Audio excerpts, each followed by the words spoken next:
Good morning, teacher. Today I am going to talk about a deep of knowledge framework.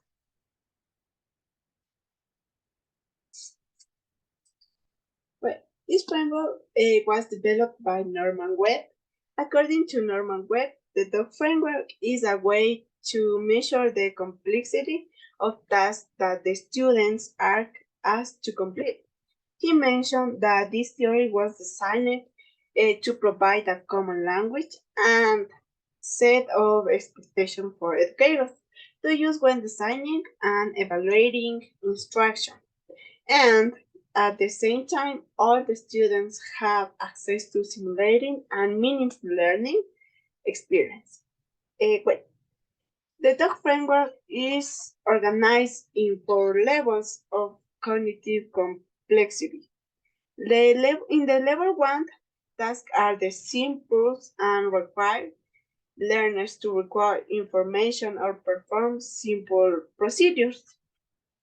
Record information, right? And the fourth, in the first level. In the level 2, tasks require learners to apply concepts and skills to solve problems or analyze more the information, right? Analyze the information.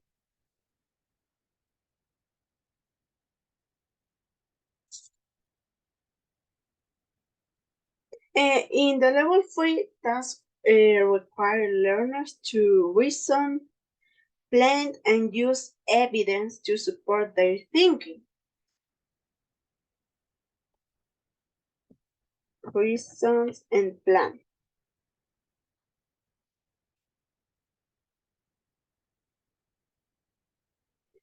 And finally, in the level 4, tasks require learners to think beyond the given information and create new connections, new ideas, or new products.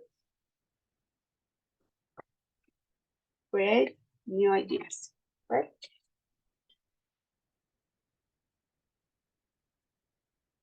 And well, all of these steps are very important in the deep of knowledge framework.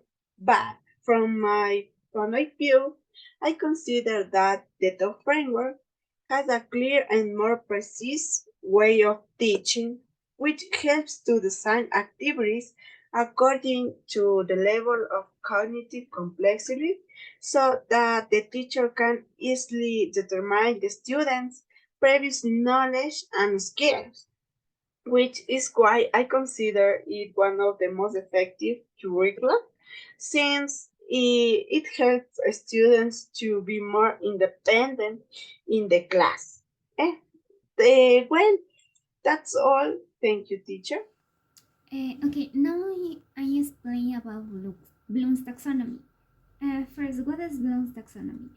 Bloom's taxonomy is a framework used for organizing educational goals and objectives into a hierarchy of cognitive skills. It was introduced by the educational psychologist Benjamin Bloom in 1956. Bloom's taxonomy is divided into 6 levels. We can see that in the image we have, in the table we have lower order thinking skills and higher lower thinking skills. Apply, understand, and remember are part of lots, and create, evaluate, and analyze are part of HOTS. Okay, I start explaining about remember or remembering. In remember, this level involves the recalling of information from the memory, such as remember the facts or definitions or concepts of a topic. In understand, this level involves the comprehension of the meaning of information. In this case, it could be the interpreting or summarizing information. In the next level, that was applying. It involves the use of information in a new context, such as solving problems and using concepts to analyze a situation. In analyzing, the students need to breaking down information into parts and examine the relationship between them. It could be the comparison of a topic or maybe the contrasting. The next is evaluating.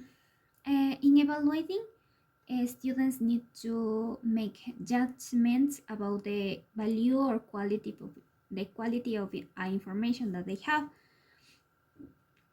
And in the last one, that was creating. In creating this involving the generation of a new ideas or products in base of the information that they have. An example of that is the creation of a new product or maybe a new experiment in base of a topic. Why is this important in lesson planning? It is important because Bloom's taxonomy helps educators to encourage what they are teaching.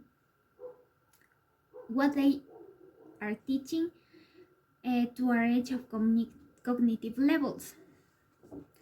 And with this theory, a teacher not focus only in lower level skills, they also focus in higher level skills, and it helps educators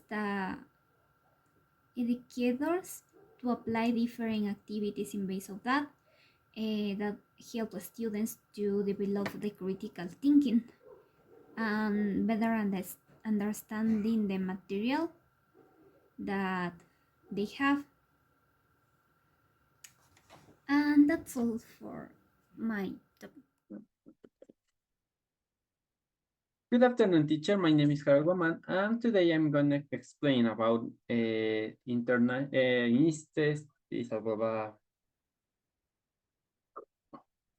Good afternoon, teacher. My name is Harold Guaman, and today I'm going to explain more about the ISTE standards.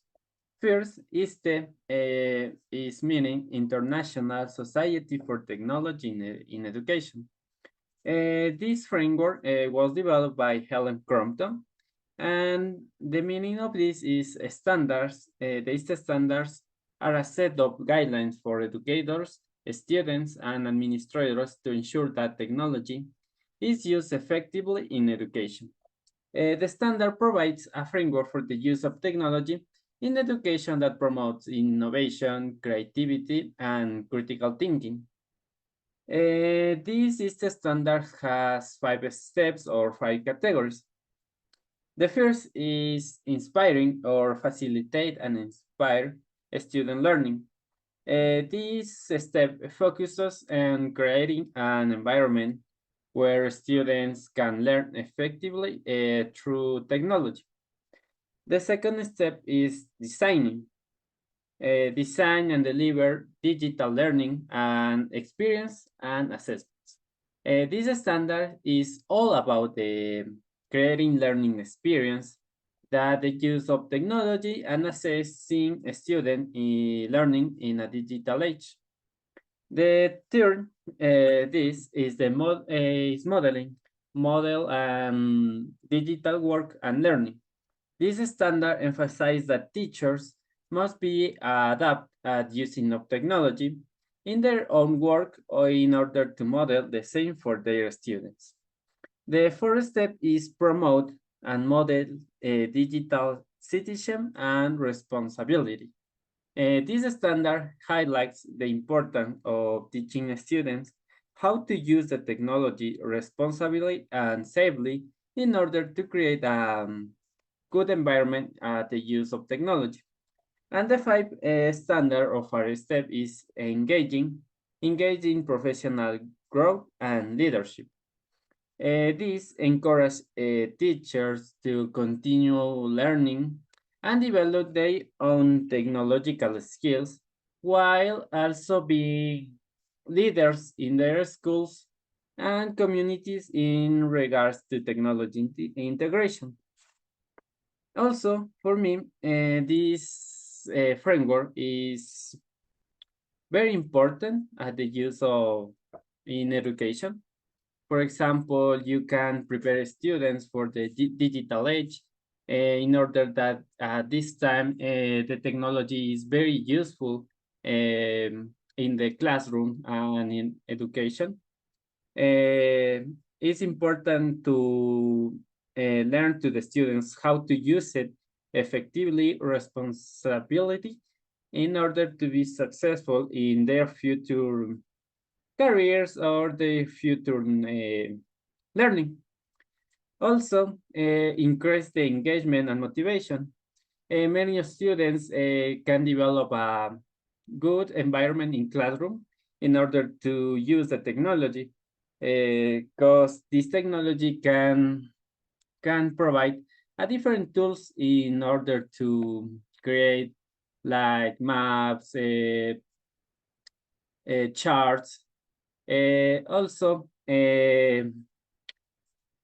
to promote equity and access.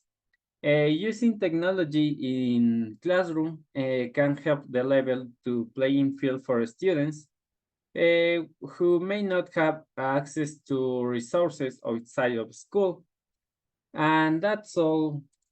Thank you, teacher. Hi, I am going to talk about 5E.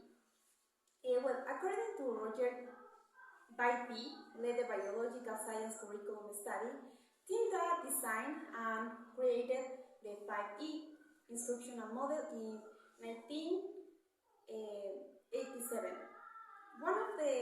According to the Roger, one of the approaches in quiet science is the 5E: engage, explore, explain, elaborate, and evaluate. According to Roger, the 5E model is a planning tool for inquired teaching that provides a structure for students to connect scientific ideas to their experiences and apply their learning to new contexts. I consider that applying the 5E approach to teaching can be a good choice because it is based on the idea that the students learn best when they are actively engaged in the learning process and when they have the opportunity to explore and discover concepts on their own. This approach also emphasizes the importance and continuous assess to ensure that learners understand concepts and can apply them in new situations. Also, in addition, educators can design lessons and activities that encourage students' active participation, stimulating the curiosity and creativity. Good morning, teacher. Today I am talking about universal design for learning. Okay, what is the meaning of UDL? Okay, the meaning of this word is a universal design for learning, and it is a set of principles designed to guide curriculum and lesson development to ensure that all individuals have equal opportunities to learn and can quickly engage with the instructions, digital technologies, online resource, and for example, mobile device can be used to design flexible instructions with options to support all students. Well, David Rose, Anne Meyer, and others colleagues introduced the UDL in 1990. This framework consists of three basic principles. Within proactively design, we have, for example, engagement, representation, and action and expression. For example, in representation, this principle includes provide learning with options for perceive information, such as through visual, auditory, or tactile means, as well as provide support such as captions, transcriptions, or graphic organizer. Then we have actions and expressions. Well, here includes providing students with